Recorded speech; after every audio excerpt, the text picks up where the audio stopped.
All right, everybody, that's the music that says it's time to start the show. This is called the Business to Business Network Show. My name is Rex Perry. I've been doing the show since 1999.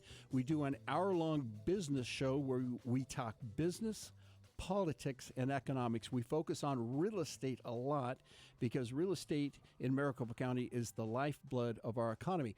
So our guests are, let's start with Gaby. Gaby, give us your last name. Introduce yourself, please. Hi, my name is Gaby Carder. I'm the managing broker and owner of Real Estate 48. Fantastic. And Matt?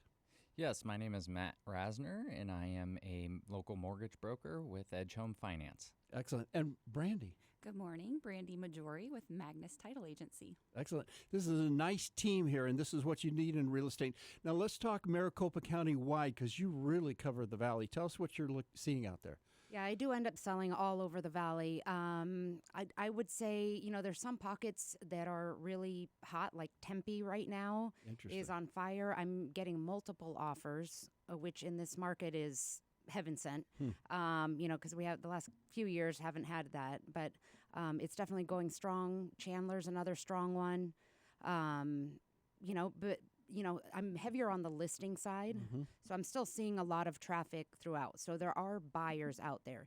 Is it as crazy as it was 5-6 years ago? No, but they're out there. It's just a matter of, What about days on market? Are you seeing certain areas where the days on market are more? By the way, people need to pay attention to this because if you're a buyer, you might want to look into this area.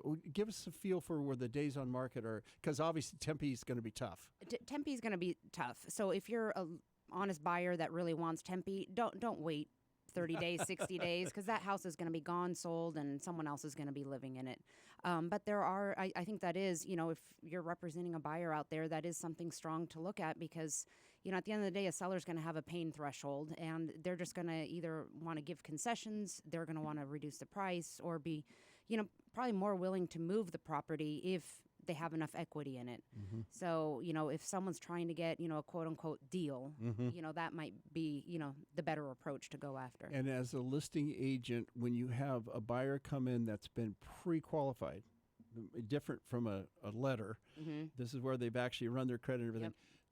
Matt, that's where you come in. When you educate the audience what a pre-qualification is versus what's the other thing, a letter of what where they just done a cursory. There's two different things that lenders can do. Tell us one's light and one's heavy. Tell us what it is. That's correct. Yeah, one's a pre-approval and pre-approval. I was looking for the word. Yeah, and then a pre-qualification. There you go. Pre-approval versus pre-qualification. Explain the difference. That's correct. Yeah, so a pre-approval is some verbal information done over the phone. You should be good to go at this price, and then you're out there with not much certainty, trying to get out there and buy a house. And I've seen those happen with not myself.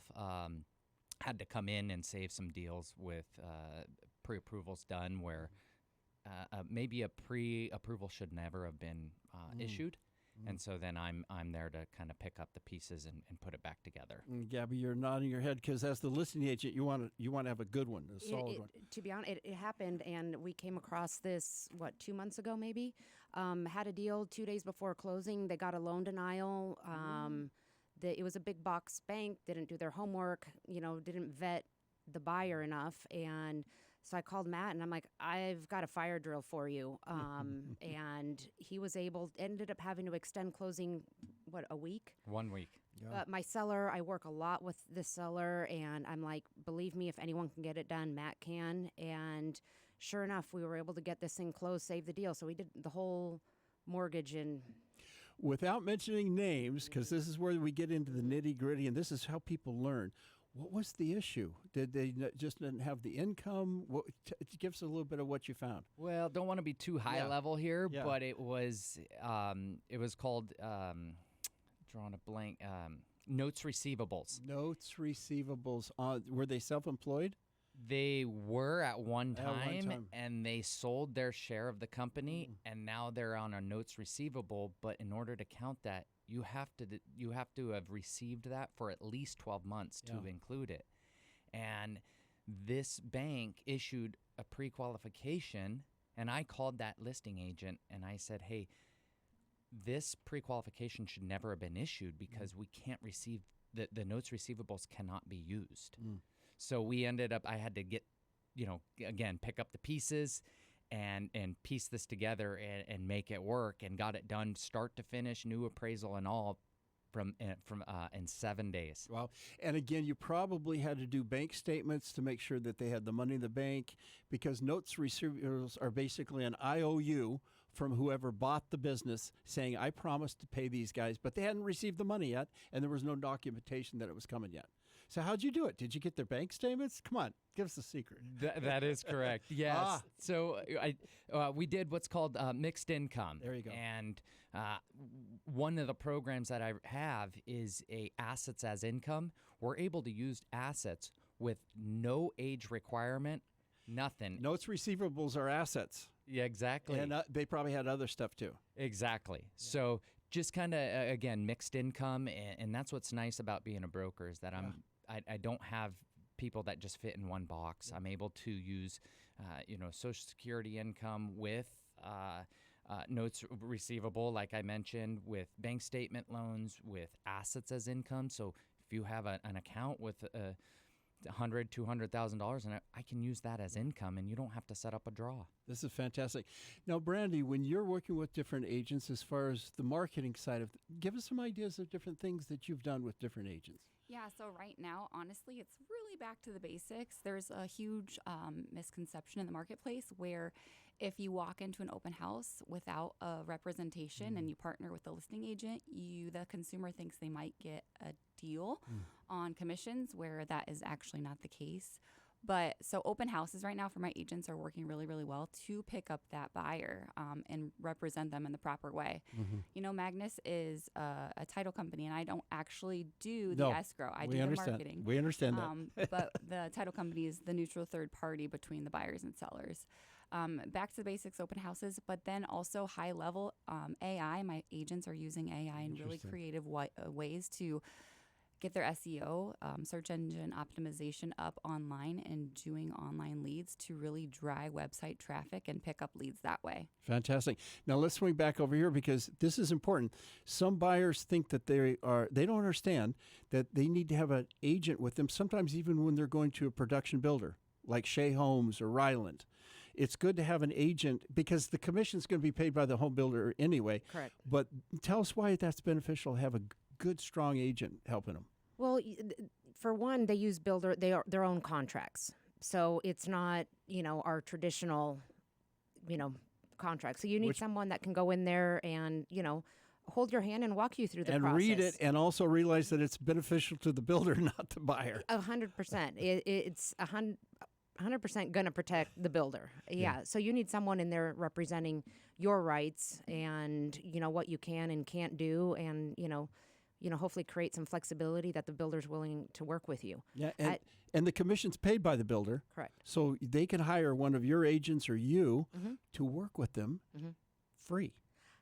This year, another Matt and I story, had a client, a VA client, that they wanted to go new build in Litchfield Park, and they're, if you don't fit into one of their 3 boxes for financing, it's not going to work. And they ended up getting a loan denial. So I talked to my clients. I'm like, hey, let's go find something that's 4 or 5 years old. So it's still new. And, let's get Matt in there, and, because they had different sources of income. It was another convoluted, transaction. He knows how to do this. I give him all the tricky stuff. And, fortunately, a few months ago, we were able to get them closed, and they're happy as can be. That's the key. Now let's go back to the lender. People should talk to you before they actually start. In fact, you would really, 100%. You would have them talk to them. So if somebody calls you up, how much do you charge to help them? I don't charge them anything. That's where I was looking for. Yeah, exactly. Yeah. Why wouldn't they call you? Why? It's free. That's exactly right. It is free, and I work with 100% certainty. I have underwriters look at it, get it back the same day. When my pre-qualification goes out, there's 100% certainty. Yeah. The worst is, just like Gabby mentioned, is having a deal fall apart at closing. Yeah. And if I can prevent that and get people pre-qualified, an underwriter looked at it, everything's checked off, might as well get that done. And this is important because a lot of times there's surprises on a credit report that people didn't even know they had it. I mean, they didn't. Who does this? So they get a hold of you. You run the credit. You find out if there's a surprise, and there's ways to work those out sometimes. That's correct. Yeah, and I do want to emphasize, I always do a soft credit pull. That's the biggest thing that a buyer will always ask me. Are you going to do a hard pull? No, I will not take points off. Which could hurt you. That's correct. Yeah. So I'll only do a soft pull. I'm able to look at your credit, get your income, take a look at everything. And then, like you mentioned, I'm able to let you know, hey, there's this blemish on your credit report. We can do this, and this will help your score come up and help guide you into the best possible way to get your score up. Excellent. And Brandi, when it comes to working with the agents, sometimes it's nice because as you start putting the paperwork together, there's communication that has to be done, right? Mm-hmm. And the escrow, and having somebody like you can call Brandi, I need help on this to get this deal closed. So you also help out on that end of things too. Correct. And Magnus Title is locally owned and operated. We don't outsource any of our staff. And so we don't take, days on days to get answers. If there is anything that goes sideways in a transaction, one call and we have the owner on the phone and she's making the decisions. Excellent. And so the escrow officers and people that you have in the staff, mm-hmm. they're all local here. Yep. We don't have this internet thing going on, right? Right, exactly. And we do have 15 locations throughout the valley, so whichever is most convenient for our agents, buyers, or sellers, they can do a courtesy signing at any one of our locations. Fantastic. Let's get contact information. Gabby, how can people reach you? So, again, the name of my brokerage is Real Estate 48. My website is pretty simple, www.re48.com. Phone number is 480-277-2979. One more time. 480-277-2979. Matt, how do people reach you? Yes, the best way is my cell phone, 480-290-1104. This guy's giving his cell phone out. Give it in. 480-290-1104. Feel free to text if that's easiest for you. And get pre-qualified. It's not, if not now, then when? In other words, you can help people. It might take a little bit of time. 6-8 months down the road, a year or later. I've worked with all buyers that are, buying soon and later. And Brandi, contact info. 602-541-7164. Call or text anytime at 602-541-7164. Anybody out there need information? This is a great team to work with. Thank you all for coming down. We got to do a break here. It's called the Business Network Show. 123bz.com is our website. 123B as in boy, Z as in zebra.com. Stay tuned. We're going to be right back.